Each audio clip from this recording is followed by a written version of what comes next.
మంచిర్యాల జిల్లా చెన్నూరు పట్టణంలో బీఆర్ఎస్ నాయకుల ఆధ్వర్యంలో నిరసన కార్యక్రమం చేపట్టారు. సీఎం రేవంత్ రెడ్డి, మాజీ సీఎం కేసీఆర్పై చేసిన వ్యాఖ్యలకు నిరసనగా బీఆర్ఎస్ నాయకులు పట్టణంలోని తెలంగాణ తల్లి విగ్రహం వద్ద సీఎం రేవంత్ రెడ్డి దిష్టిబొమ్మను దహనం చేస్తుండగా పోలీసులు అడ్డుకున్నారు. ఈ క్రమంలో బీఆర్ఎస్ నాయకులకు మరియు పోలీసులకు మధ్య తోపులాట జరిగింది.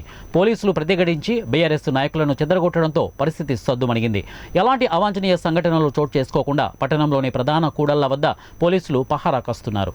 కేసీఆర్ గారిని పట్టుకొని రండా కేసీఆర్ గారని లేని పదజాలాలు వాడి ఒక అలంకిత వాక్యాలతోని అసలు మాట్లాడలేని ఒక గౌరవప్రదమైన పోస్టులో ఉండి మాట్లాడని పదాలను మాట్లాడి ఎదుటి వ్యక్తిని ఒక సీఎం అని, ఒక మాజీ సీఎం అని చూడకుండా తెలంగాణ ప్రజల మన్నన పొందిన కేసీఆర్ గారిని ఒక రండా కేసీఆర్ గారుగా మాట్లాడడం అది మన తెలంగాణ ప్రజలకు సిగ్గుచేటు.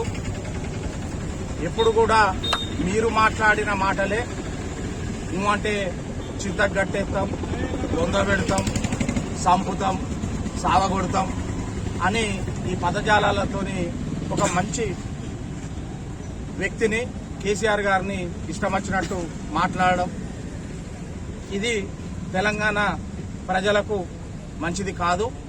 మన సంస్కృతి దాటిపోతుంది. మనము విలువలు చెక్కునే సంస్కృతి, ఆ సంస్కృతిని దాటకండి. పోస్టుకు ఆ సీఎం పదవి కన్నా గౌరవం ఇచ్చి మీరు ప్రజా పాలనలో పొండి, ప్రజల మధ్యలకు పొండి, మాలాంటి వాళ్ళ అవసరం ఉంటే వాడు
రోజు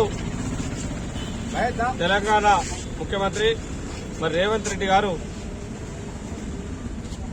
ఇవాళ మన తెలంగాణ వ్యవస్థాపకులు, తెలంగాణ రాష్ట్ర సమితి మరి వ్యవస్థాపక పెద్దలు, గౌరవ మాజీ ముఖ్యమంత్రి, ఉద్యమ నేత, ఇవాళ తెలంగాణ సాహిత్య నాయకుడు, తెలంగాణ రాష్ట్రం కోసం 14 సంవత్సరాలు అల్పేరుగా పోరాటం చేసి చావు నోట్లు తలబెట్టి వాళ్ళ తెలంగాణ రాష్ట్రం తెచ్చిన నాయకుల పట్ల ఇవాళ సమైక్య ఆంధ్ర నాయకులకు వాళ్ళ కాళ్లకు మడుగులెత్తుకుంటూ ఓట్లకు నోట్లకు దొంగ నోట్లకు ఓటుకు నోటు దొంగ కేసులు ఉన్నటువంటి ఇవాళ గౌరవ మన ఎవరు రేవంత్ రెడ్డి ముఖ్యమంత్రి ఇవాళ కేసీఆర్ పట్టుకొని ఇష్టం వచ్చినట్టు పరుష జాలం మాట్లాడడం, మరి ఇలా చాలా ఆయన ఉన్నతమైన స్థానం ఉన్నాడు, ఇలా గౌరవ ముఖ్యమంత్రి స్థానంలో ఉన్నాడు. మరి ముఖ్యమంత్రి రేవంత్ రెడ్డి ఆ స్థానాన్ని మర్చిపోయి ఇవాళ ఉద్యమ నాయకుడు కేసీఆర్ గారి మీద మరి అనుచిత వ్యాఖ్యలు చేయడం ఇవాళ తెలంగాణ రాష్ట్ర సమాజం మొత్తం దీనికి ఖండిస్తా ఉంది.